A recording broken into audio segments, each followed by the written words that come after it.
Hello and welcome back to another episode of Living Well with Dr. Thanuki, and today the topic of discussion would be blood lipid disorders or hypercholesterolemia, and this is a major risk factor in the development of heart disease. So what is cholesterol? Cholesterol is a fatty substance that travels in blood, and it contains both proteins and lipids and called lipoproteins. The levels of cholesterol depend on our genetics, physical activity, diet, fat percentage, and also our stress levels.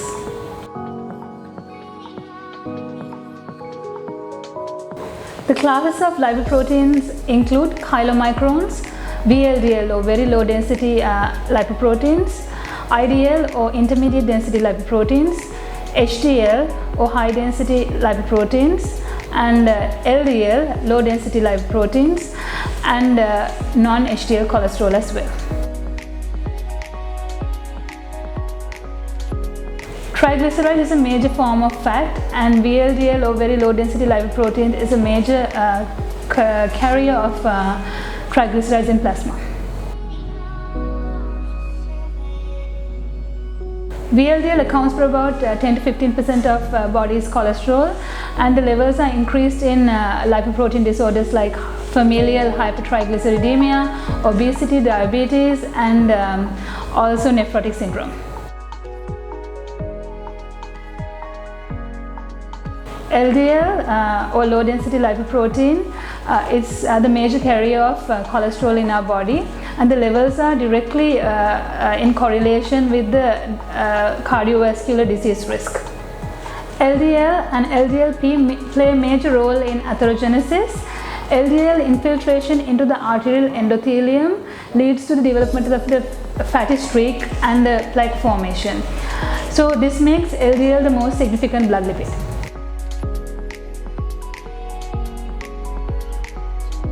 LDL concentration is regulated by specialized LDL receptors that are in the liver and also in the arterial endothelium, and mutations in these receptors lead to increased levels of LDL in the plasma because of the inability to remove them from the circulation in cases like familial hypercholesterolemia.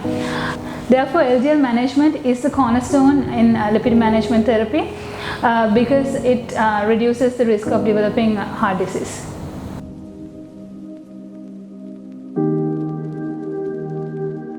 HDL or high density lipoproteins account for about 20 to 30% of cholesterol, and the levels are inversely correlated to cardiovascular disease risk because it is in reverse cholesterol transport, as in they remove the cholesterol that is in the cells back to the liver.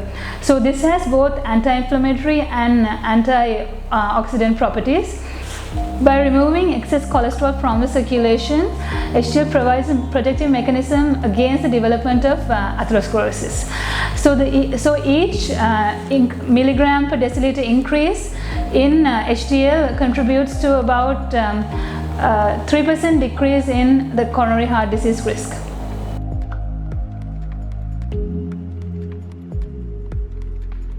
Lifestyle factors can increase HDL, and also niacin can increase HDL.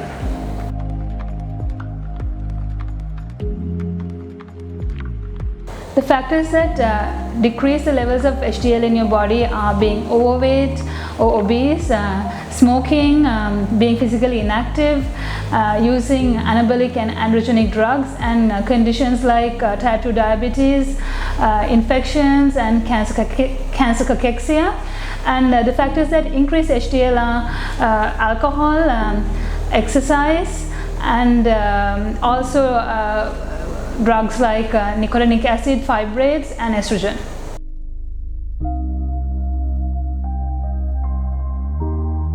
So how do we decrease LDL levels, which is a cornerstone in the management of cholesterol? So you have to exercise, lose weight, be physically active, and the other way is through drug therapy. Therefore, primary emphasis should be through lifestyle interventions, and secondarily through drug therapy.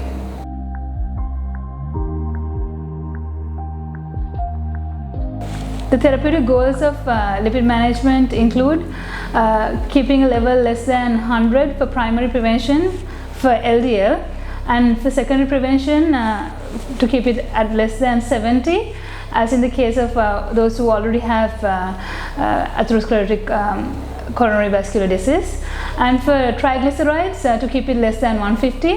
HDL does not have a set goal, but it is a risk predictor.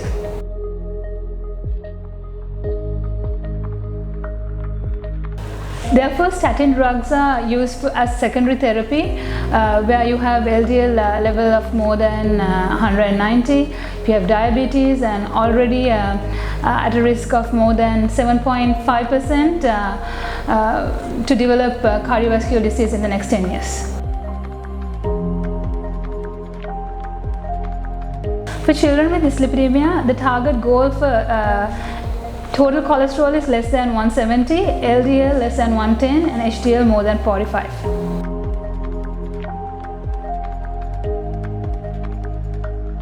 And for young adults, the therapeutic goal is to achieve a total cholesterol level of less than 190 and LDL level of less than 120, and then HDL level of more than 45. When calculating the risk for development of coronary vascular disease, there are several tools available, and Framingham 10-year algorithm is one. So generally, most tools use systolic blood pressure, HDL levels, total cholesterol, smoking, age and gender. For Framingham 10-year tool, the high risk is considered having more than 20% risk, and intermediate risk is considered 5 to 20%, and low risk is considered less than 5%. Lipid control is based on the risk assessment. Therefore, LDL levels are suggested to be kept less than 70 and non-HDL less than 100 in those who have very high risk of developing coronary vascular heart disease.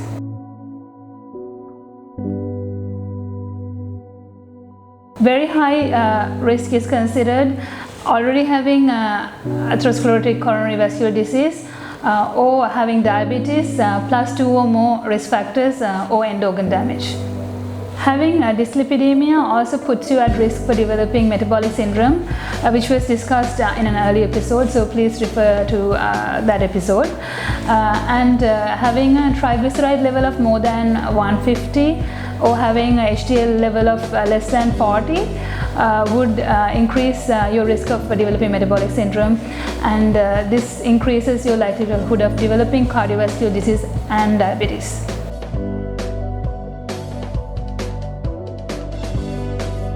The treatment modalities for lipid management or dyslipidemia include drug therapy, exercise and nutrition.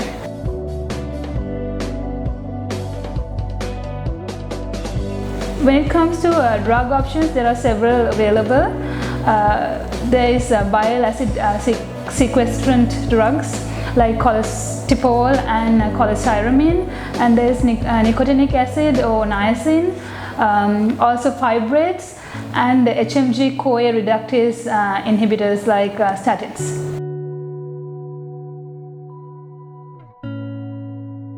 HMG-CoA reductase inhibitors or statins are very effective and expensive. They decrease the levels of LDL by decreasing cholesterol synthesis, and these drugs decrease morbidity, mortality, and the cardiovascular intervention procedures required.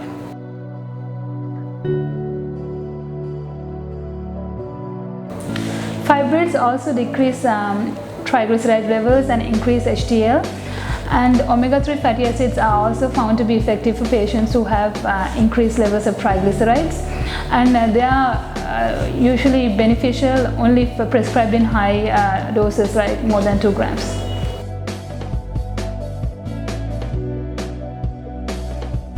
Intensive statin therapy is needed in most cases, and side effects of this can be leading to certain cancers, a condition called rhabdomyolysis, which is breaking down of muscles and releasing myoglobin that is in the muscle into the bloodstream. This can cause kidney damage, elevated liver enzymes, and also arthritis.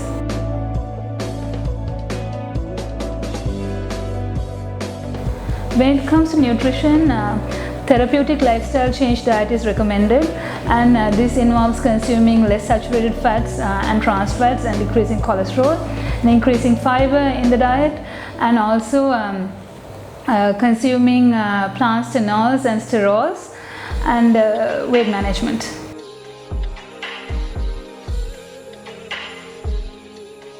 It is recommended to add plant stenols and sterols to your diet because they have amazing cholesterol reducing properties, and also high fiber to your diet as well. High fiber is found in fruits and vegetables, and whole grains and legumes.